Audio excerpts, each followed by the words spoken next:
Welcome to Warehouse Safety, Food Safety, and Security Training. This training covers three critical areas. First, general safety, including OSHA-required topics such as hazard communication, personal protective equipment, and equipment awareness. Second, food safety, including good manufacturing practices, also called GMPs, which are the rules used to prevent contamination of food products. Third, security and food defense, which focuses on protecting products from intentional harm and controlling access to the facility. All three areas are required to safely work in this facility. This training is required for all warehouse employees and must be completed at hire and annually. It applies to all team members, including temporary employees. This training includes general safety topics such as PPE, slips, trips and falls, forklift awareness, hazard communication, bloodborne pathogens, and lockout/tagout awareness. Food safety topics, including GMPs, which are the rules used to keep food safe from contamination, as well as product protection and hygiene requirements. Security and food defense topics, including access control, reporting suspicious activity, and protecting products from intentional harm. Employees are expected to understand and follow these requirements at all times. Failure to follow these requirements may result in removal from the facility.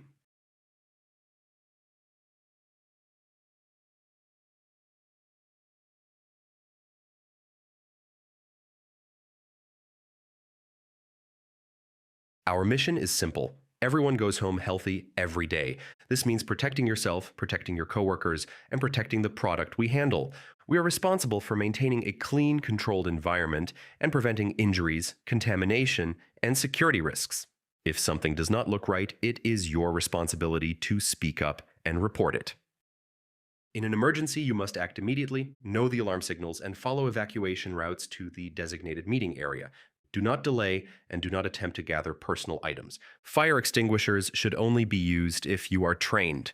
The key rule is get out, stay out, and report in so everyone can be accounted for. If an emergency occurs, notify a supervisor immediately. Use a radio or verbal communication if available. Call 911 for serious emergencies such as fire, injury, or medical situations. Report all incidents including injuries, fires, spills, and unsafe conditions. After evacuating, remain at the designated assembly area until you are given further instructions. Personal protective equipment, or PPE, is equipment worn to reduce exposure to workplace hazards. This includes items such as safety glasses, gloves, high-visibility vests, and hair or beard nets. PPE must be worn in designated areas at all times. Before use, inspect PPE for damage and replace it if needed. In the VAS area, hair and beard nets are required, and hands must be washed or sanitized to prevent contamination of food products. Slips, trips, and falls are one of the most common causes of workplace injuries. To prevent these incidents, keep aisles and walkways clear at all times. Watch for hazards such as banding, plastic wrap, broken pallets, and uneven walking surfaces, both inside and outside the facility. Clean spills immediately, do not run, and always maintain a clear line of sight when moving through the warehouse. Forklifts and powered industrial equipment are high-risk hazards in the warehouse. Only trained and certified employees are allowed to operate this equipment. Forklifts always have the right of way. As a pedestrian, stay in designated walkways, make eye contact with operators before crossing, and never ride on equipment.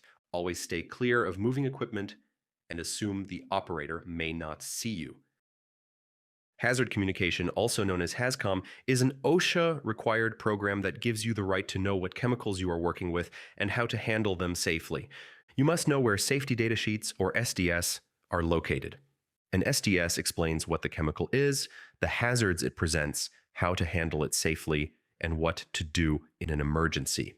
Do not use chemicals unless you are authorized, and never use a chemical if you do not understand what it is. If you are unsure, stop and ask your supervisor. All chemical containers must be properly labeled. Labels include the product name, hazard warnings, and manufacturer information.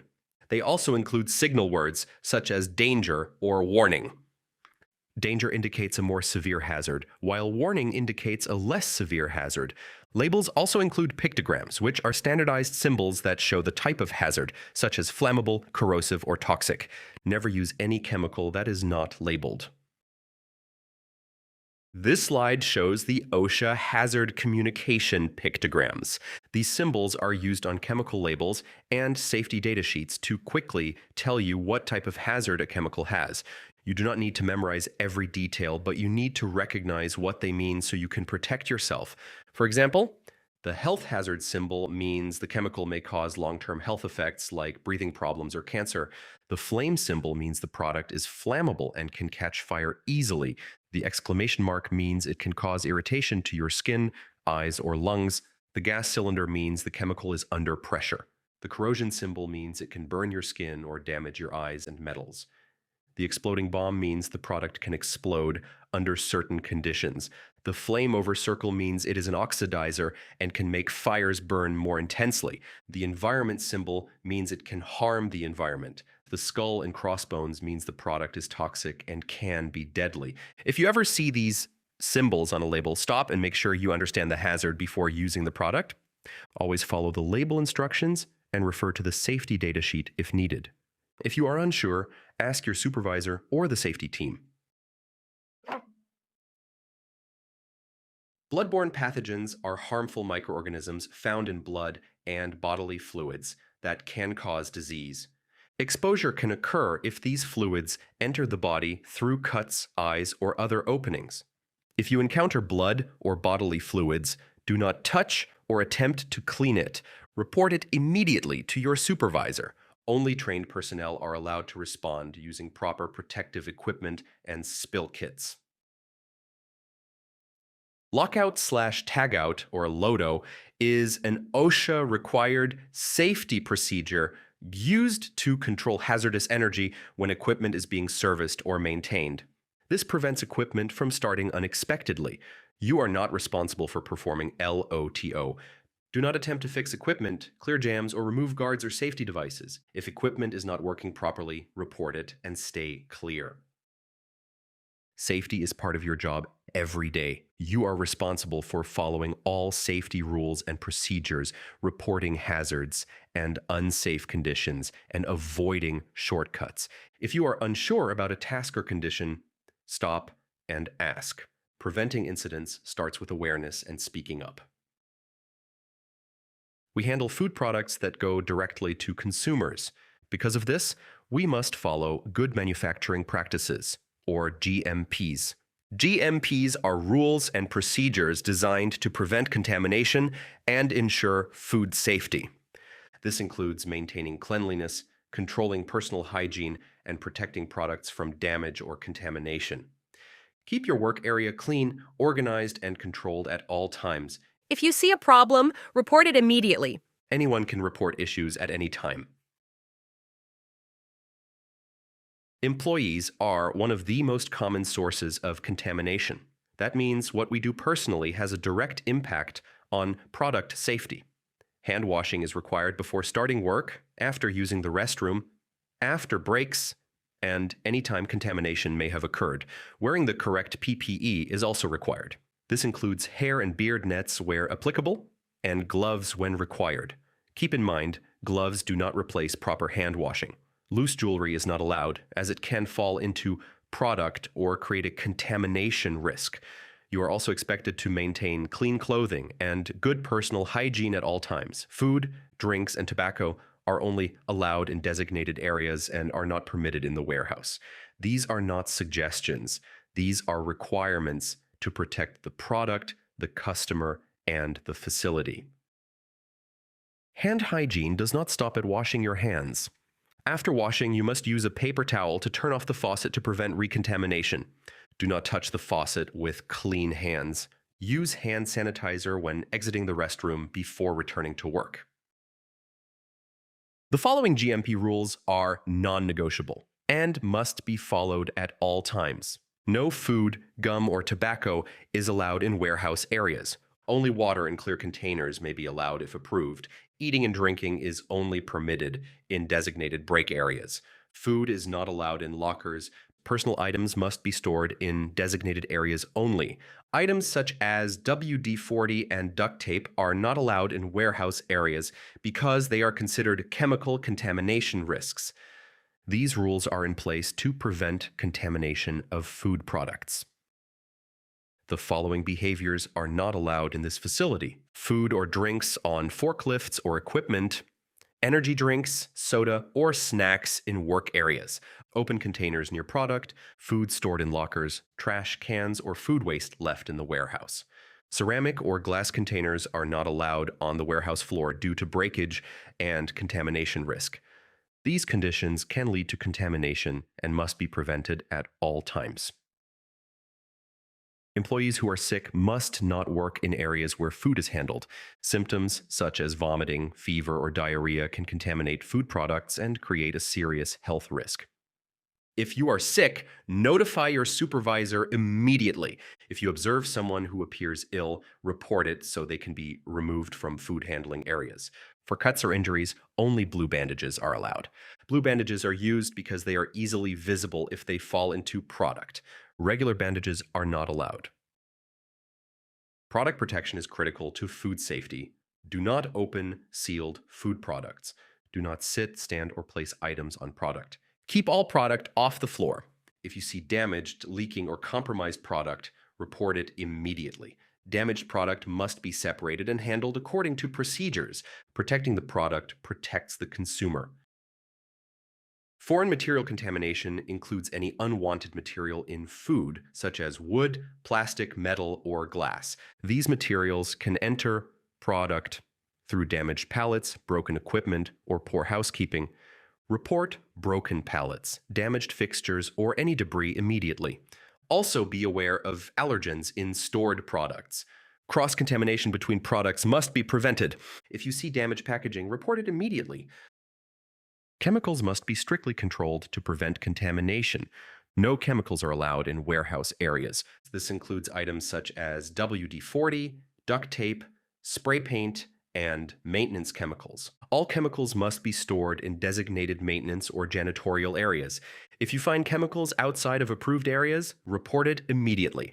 Improper chemical storage is a serious food safety risk. These rules are in place to protect consumers from harm. They prevent contamination, reduce product loss, and ensure compliance with customer and regulatory requirements. Following these rules helps maintain facility certifications and trust with customers. Everyone in this facility plays a role in food safety. Food defense is different from food safety. Food safety focuses on preventing accidental contamination. Food defense focuses on preventing intentional harm. This includes protecting products from tampering, sabotage, or contamination by unauthorized individuals. Be aware of unusual behavior or activity. Follow all access control rules and report anything suspicious immediately. Security and access control are critical to protecting this facility. A badge is required for entry. Do not allow tailgating or piggybacking through doors. Do not prop doors open. Follow all visitor and contractor procedures. Personal items must be stored in designated areas only. Controlling access helps prevent unauthorized entry and protects the product. You are responsible for reporting anything that could impact safety, product integrity, or security. This includes suspicious behavior, unknown individuals, unauthorized access, product tampering, or unusual deliveries. If something does not look right, report it immediately. Reporting issues early helps prevent serious incidents. All employees are required to complete FDA Food Defense 101 training. This training must be completed individually. You will scan the QR code to access the training, then select English or Spanish. Completion of this training is required to work in this facility.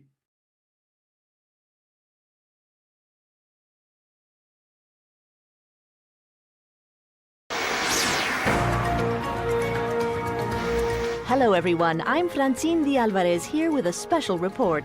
Since the events of September 11, 2001 and the anthrax incidents that followed, there is a growing concern about new kinds of terrorist attacks. A major concern is the threat of attacks on the United States food supply. Intelligence reports have found that a terrorist attack on the food supply could pose both severe public health and economic impacts, and also damage the public's confidence in the food that we eat. Both food safety and food defense are focused on keeping the nation's food supply safe. The difference between the two is that food safety is concerned with accidental contamination of food, while food defense is concerned with intentional contamination or sabotage of food. Food defense awareness and preparedness starts on the front line. Employees are the first line of defense in preventing, detecting, and responding to potential threats to the food supply. The FDA has created an initiative called Employees First that explains the simple steps frontline food industry workers can take to help protect against intentional contamination of the food supply. This first initiative is designed to help frontline food industry workers remember the following. F. Follow company food defense plan and procedures. I. Inspect your work area and surrounding areas. R. Recognize anything out of the ordinary. S. Secure all ingredients, supplies, and finished product. And T. Tell management if you notice anything unusual or suspicious. If the Employees First initiative is implemented nationwide by conscientious frontline food industry workers, the nation's food supply can be protected from terrorist threats. That's the news. I'm Francine D. Alvarez. Does the FDA really think that people will actually go along with this food defense initiative? Most people don't believe that someone would be devious enough to actually think of a plan to poison the food supply, sell the antidote to the high bidder, and take over the world in the process. No one would be that devious and calculating. No one, that is, except me.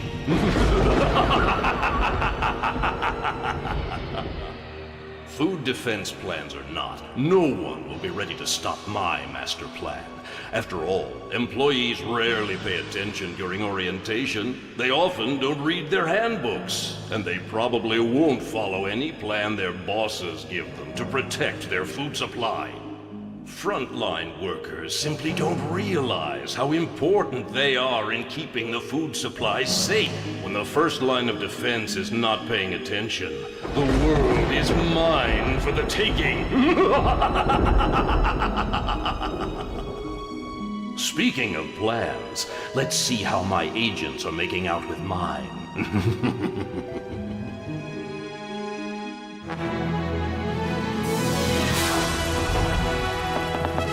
Hey everybody, my name is Ace. I'm the coolest one you'll ever meet.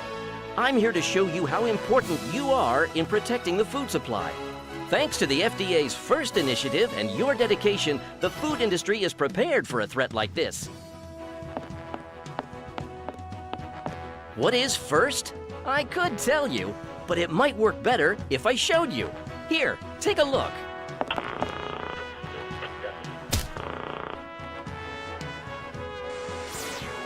F reminds us to follow our company's food defense plan and procedures.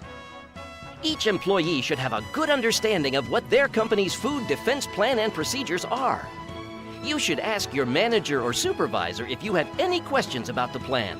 It is very important that you both read it and understand it so that you can put it into action if necessary.